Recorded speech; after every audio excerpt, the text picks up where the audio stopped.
Good morning students, welcome back.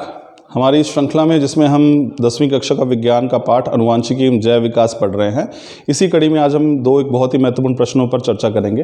हमारा आज का पहला प्रश्न है, अवशेषी अंग जो है वो किसे कहते हैं।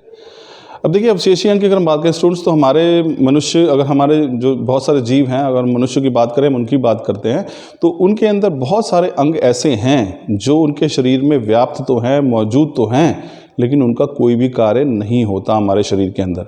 तो उनको हम इंग्लिश में वेस्टिजियल ऑर्गन कहते हैं, वेस्टिजियल ऑर्गन, और हिंदी में कहते हैं अवशेषी अंग।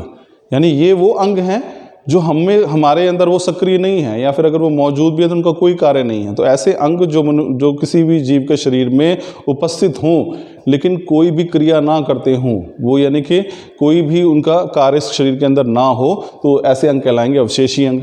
जैसे कि हम अगर बात करें यहाँ पे, तो उदाहरण क्या है ऐसे अंग कौन से हमारे पास, जैसे कर्ण पल्लव की पेशियाँ हैं, कृमि रूप परिशेषिका है जिसको आप अपेंडिक्स कहते हैं, फिर पुच्छ कशेरुकाएँ हैं जिसको आप टेल बोन कहते हैं, ठीक है, निमेषक पटल है।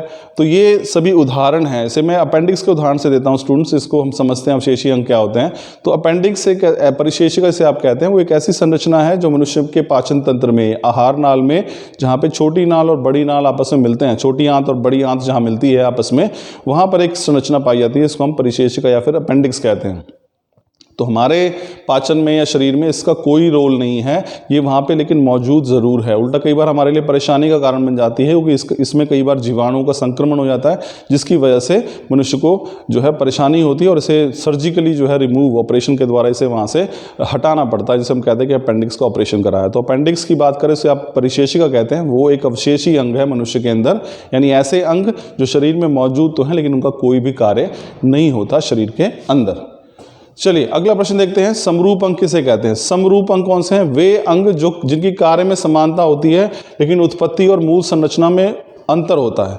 यानी कार्य तो समान है, दिखने में आपको लगे कि सभी का काम एक जैसा है, लेकिन जो उनकी उत्पत्ति है शरीर के अंदर वो अलग अलग है, वो भिन्न है, उसको बोलेंगे हम समरूप अंग। तो समरूप अंग कौन से हैं? जो दिखने में एक जैसे हैं हमारे पास, लेकिन कार्य जो उनके समान है, लेकिन जो संरचना और उत्पत्ति है वो भिन्न है। जैसे कि उदाहरण देखिए, समरूप अंगों में कौन से, कीड़े, पक्षी और चमगादड़ के पंख। अब इन सबका एक ही काम है। कीड़ों में भी पंख जो है उड़ने काम आते हैं, पक्षियों में भी पंख जो है वो उड़ने काम आते हैं, और चमगादड़ भी उन पंखों का प्रयोग जो है वो उड़ने के लिए करता है। लेकिन इन सभी की उत्पत्ति जो है और संरचना जो है वो अलग अलग है। तो ऐसे अंग जिनके कार्य समान हो लेकिन संरचना और उत्पत्ति जो है वो भिन्न भिन्न हो, उसे हम कहते हैं समरूप अंग। उदाहरण है कीड़े, पक्षी और चमगादड़ के पंख। इन तीनों जीवों की बात करें तो उनके पंख जो है वो उड़ने में सहायता करते हैं, लेकिन कीड़े, पक्षी और चमगादड़ के पंखों की अगर आप संरचना देखोगे, उनका स्ट्रक्चर देखोगे, उत्पत्ति देखोगे, तो वो तीनों में भिन्न भिन्न है। कार्य समान है, संरचना भिन्न है, ऐसे अंग कहलाते हैं समरूप अंग। तो ये स्टूडेंट्स आज के लिए था, 2 क्वेश्चन हमने देखे। आई एम श्योर आपको समझ में आए होंगे। Thank you.